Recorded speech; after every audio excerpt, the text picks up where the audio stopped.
Welcome back to Digital Futures Education. In this video, I'm going to give you the essential tips to help you stay safe online. This is a general guide for users of all ages. Parents, educators, and students, remote workers, small businesses, and users of social media concerned about online privacy. So I think there's something in it for everybody. We're going to learn how to protect ourselves from online threats. We're going to learn practical ways to improve cybersecurity at home and online. And we're also going to learn how to protect personal and professional data from cyber attacks. Cybersecurity is important for everybody, not just IT professionals. And cybercrime is one of the fastest growing in the world. In 2013, there were 13.1 million victims of identity fraud. That means someone becomes a victim of identity fraud every 2 minutes. And the top cyber crimes are extortion, identity theft, personal data breaches, non-payment, and phishing attacks. Ransomware. In 2021, the average ransomware payment increased 82%. And we've seen ransomware payments as large as $100 million. Phishing. Phishing was by far the largest complaint of individuals in terms of cybersecurity issues. This resulted in $1.8 billion in business losses. Supply chain attacks. Supply chain attacks rose by 42% in the first quarter of 2021, and these affected up to 7 million people. In April of 2024, a criminal gang that goes by the name of USDOD posted a database called National Public Data on a hacker dark web forum. This allegedly included 2.9 million names, which included personal data. This group offered the data available for sale for $3.5 million. This data had been scraped from the web, from non-public sources, and stored without encryption. It's considered one of the biggest data breaches in history. To stay safe online, it's critical to understand these topics: phishing, passwords, device security, social engineering, and malware. Let's talk about what phishing is. Phishing involves tricking users into providing an entry point for malware posed as a legitimate actor. Victims may provide sensitive information or install malware onto their own computers because they believe the attacker is trustworthy. A few examples of phishing is baiting, when an attacker entices a victim into a trap, promising them something desirable. For an example, an attacker may promise a free gift card for filling out a form or clicking on a link and going to another website. All of these ways, the victim believes they are getting something else, but they are actually being tricked out of their information. Another way is pretexting. This is where an attacker impersonates an authority figure to pressure a target into giving up information. For an example, the attacker may pretend to be their boss, another supervisor. For example, an attacker may pretend to be a police officer or other authority figure that the victim doesn't know, and then potentially ask for information like a social security number. Phishing emails is a very common form of phishing. These are sent from an attacker disguised for the victim as a trusted source. It could be a company, it could be someone from a company representing the company itself, or they often try to get the person to click on a malicious link within an email or open an attachment which contains malware. A form of this is called spear phishing. This is where an attacker is going after a very specific person who may have unique access to information within a company or have access to a very specific database. They also try to make their contact with this person very personalized, so they can be very targeted and specific. Another form of this is called whaling. This is where the attacker is going after a very high value person. They may pretend or impersonate being a CEO of another company, all in the attempts of trying to steal company information. Another version is vishing, which is done through the voice. This is when An attacker uses the phone, attempts to contact a person directly and ask for information, or provide additional access to a system through a request using the phone. For an example, someone may pretend to be calling from a bank and asking for information and trying to get the sensitive information from the person over the phone, or sensitive credentials to access a system online. Next is a very new and very common one called smishing. This is the use of SMS texting messages. These messages are used to deceive victims by sending a link which is not the link the person intends on and directs the person into the direction the attacker wants. It may also send a victim to the wrong website when they are trying to go to a different location. Now, a key word here is malware. This is malicious software that, when infiltrates a system, can create a lot of problems. It's usually spread through illegitimate links clicked on by people and organizations who aren't sure that they're clicking on the right thing. It can also come in emails or unwanted software downloads. Malware can collect sensitive information and data, can manipulate and block access to areas of the network with people who already had trusted credentials, or even shut down a system. Now, ransomware is a type of malware that prevents the user within an organization from accessing their system or data by encrypting those systems. An attacker demands a ransom to restore the access. But even if the ransom is paid, there is no guarantee of restored access or functionality. Data breaches. These are cybersecurity incidents. Sensitive, protected, or confidential data is copied, transmitted, viewed, or stolen, or used by an unauthorized individual. Social engineering. This involves tricking people into giving up information or access to systems. Hackers use the following methods and tactics to manipulate people. One is called piggybacking. This happens when an authorized user gives an unauthorized user physical access using their own credentials. For an example, an employee may unknowingly allow someone posing as a new employee access to a system that they shouldn't have access to. Another way is called tailgating. This is when an unauthorized person follows an authorized person into a restricted area. This is similar to piggybacking, but the authorized user is unaware that the unauthorized person is following them.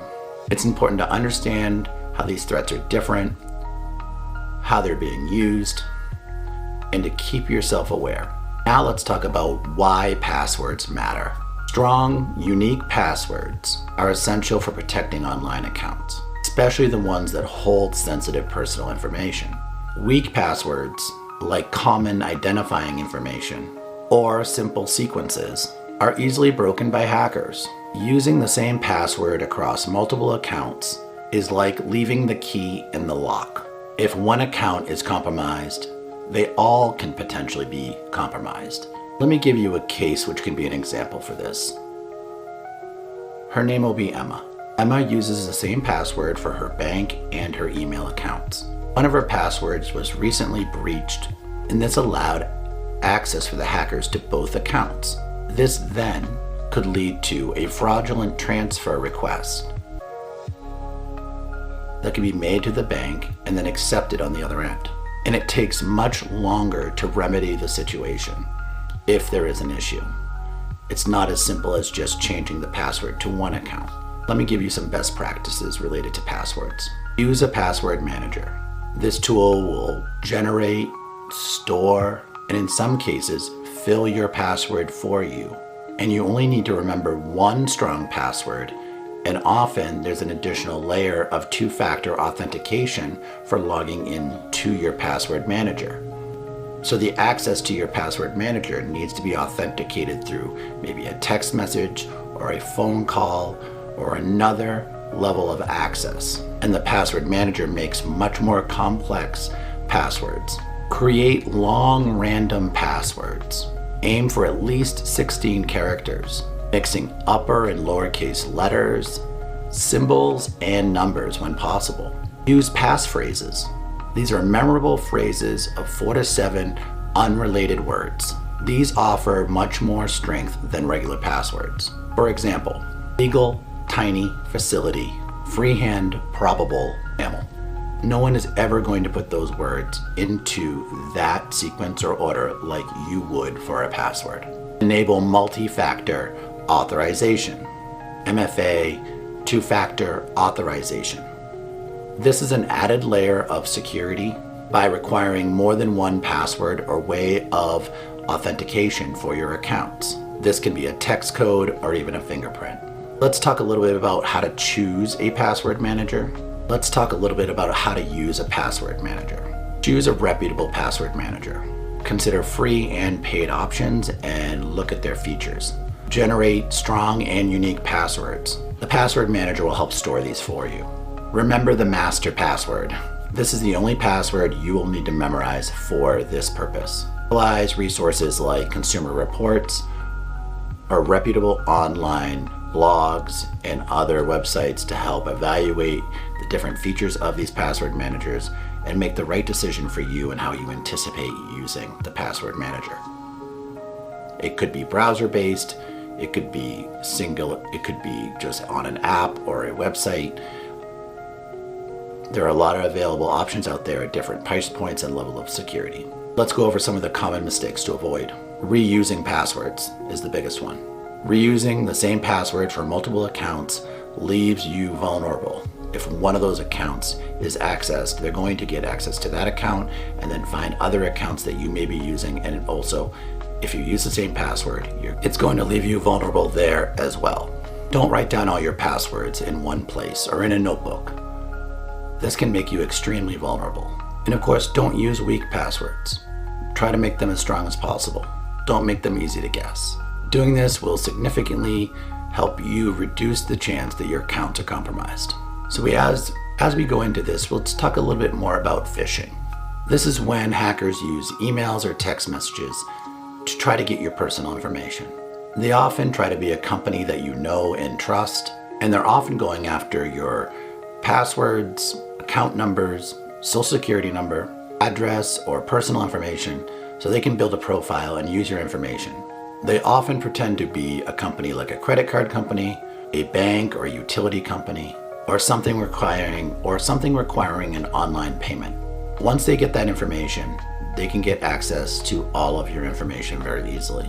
And then they may not even use it, they may just sell it to other scammers.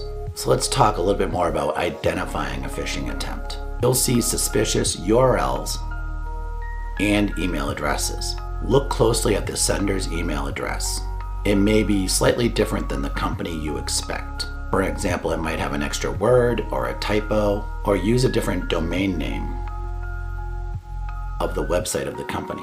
Legitimate companies won't text or email you to update your information. Hover over any links carefully to see if they go to the address that you would expect them to go to. Be careful while doing this, not to click on the link. Look for grammar and spelling errors. They're often contained in phishing attempts. Also see the tone, like urgency, act now or lose your account. Phishing attempts often try to create a sense of urgency to get you to respond and react fast, without thinking about who is trying to get the information. They might say your account's on hold, or there is problems with payment information, or that you need to confirm some additional information. Also look for generic greetings, like "Dear Customer," and not your name. Be wary of any email or text or any type of message which requests personal information, especially if you don't know the source. So let's talk about a real-world example of what this looks like. It will usually look like it comes from a company that you know.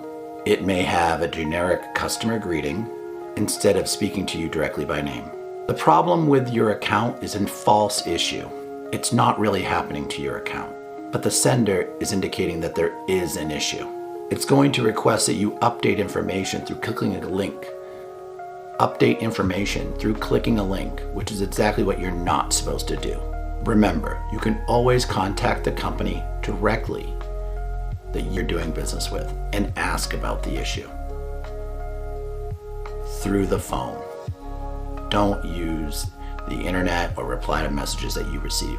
Even if a message looks real, be cautious and look for those red flags. If you're unsure, give the company a call. And by doing that, you may even help someone else out who may have received a similar message to you. And if the company knows, they can then be proactive. Never use the contact information provided in the suspicious message. Let's take a deeper dive into social media privacy settings. You should update your social media privacy settings so only friends see your posts, people that you know and can trust. Best strategy is to reduce that footprint as much as possible. And here are some settings to consider. Who can see your posts, comments, and likes on any platform, how people can find you, your username, your profile photo, phone numbers, etc.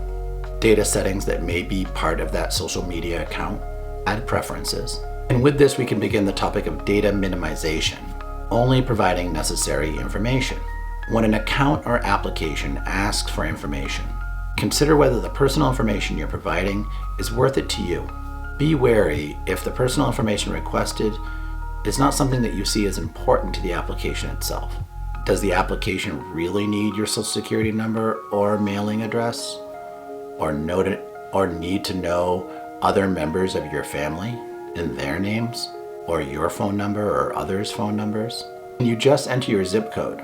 Managing browser cookies is also an important topic. Cookies can keep you logged into websites, track your browsing activity, and set you up for more targeted marketing.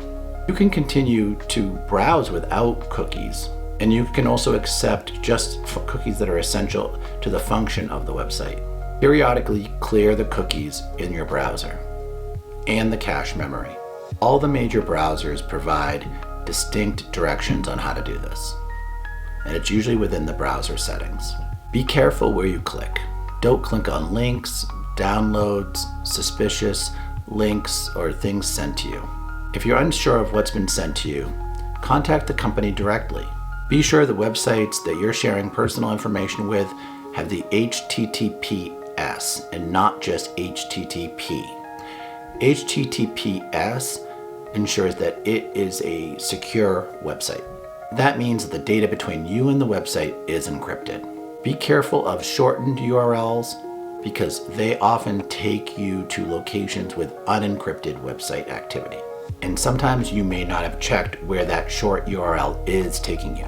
Email and messaging. Be careful of opening any email attachment, especially from people that you don't know. When files are compressed or added as zip files as attachments, they can contain a lot of potential harmful information or malware. Be sure that they're not being forwarded from someone who wasn't sure what they sent to you or coming from a suspicious person or location. Always verify the sender of anyone who's sent to you an email with a downloadable attachment. Sharing on social media. Sharing too much personal information can make you vulnerable to hackers. Others can create accounts with your name, knowing your birthday, your full name, your location, and other personal information that can be used against you. Think twice about sharing personal information online and if it's important enough for you and what your plans with that information and the applications or websites you're using. And of course, as we've discussed, use strong, reliable passwords when creating these accounts. Avoid sharing your information in real time where people know exactly your location and where you are. Who knows that maybe someone is following you or tracking you and knows when your home is empty. Restrict access to your social media profiles. Only allow those that you know and trust to be able to see what you share online. Use the privacy settings effectively to help you do this.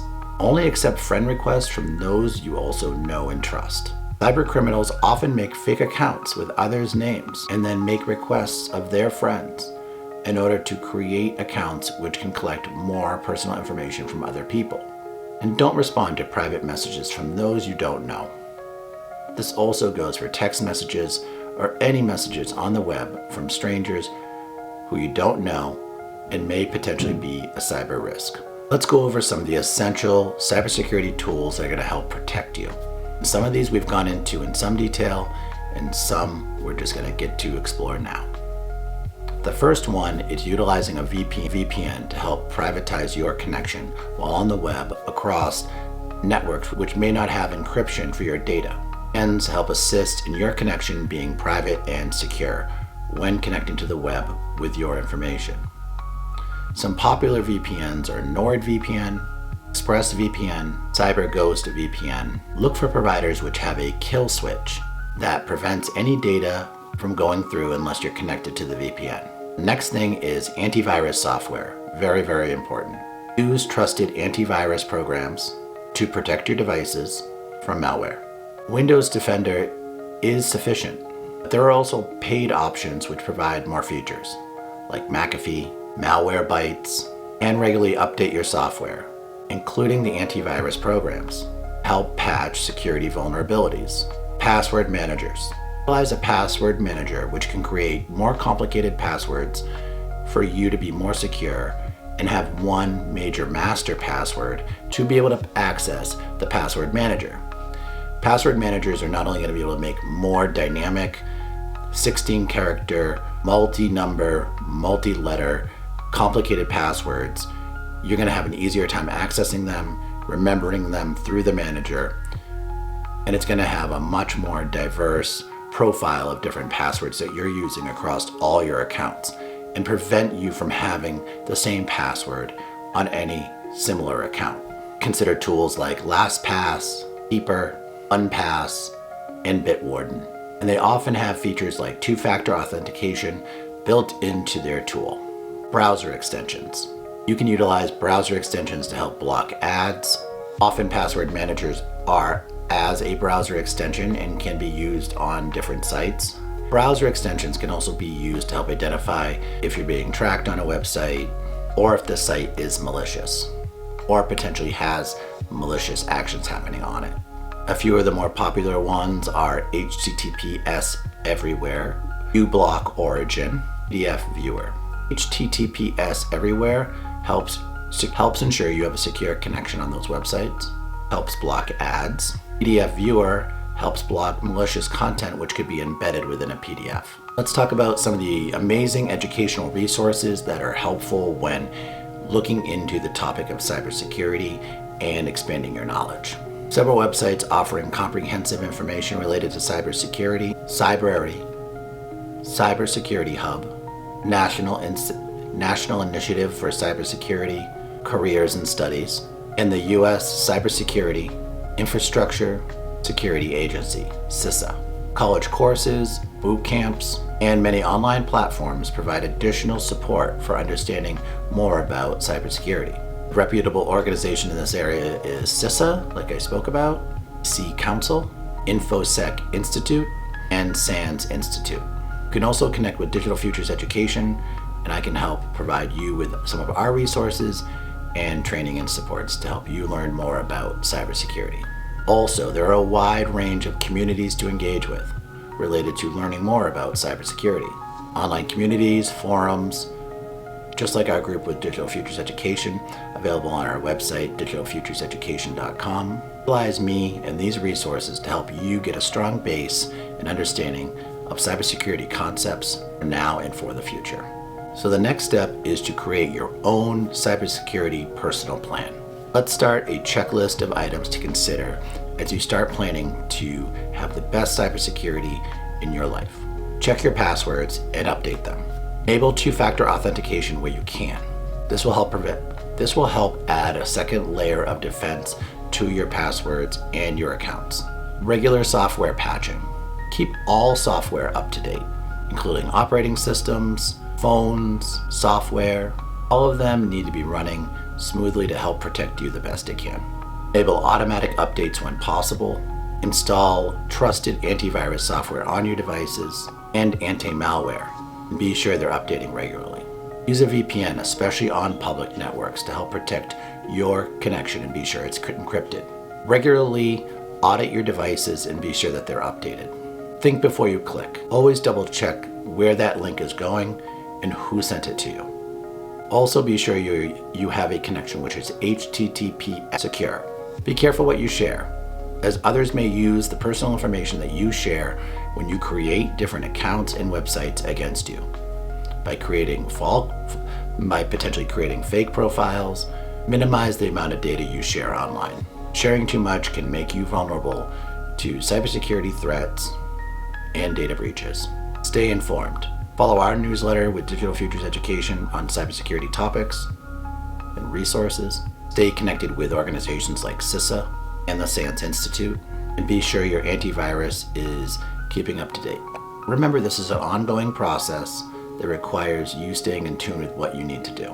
By being vigilant and proactive, you can prevent potential cybersecurity issues and help others. What is a strong password and why is it important? A strong password is at least 16 characters long, random and unique for each account, including a mix of uppercase and lowercase numbers and letters. Uppercase and lowercase letters, numbers and symbols. It's important because it helps prevent access to your accounts through creating a deeper barrier than a simple password that can be guessed very easily.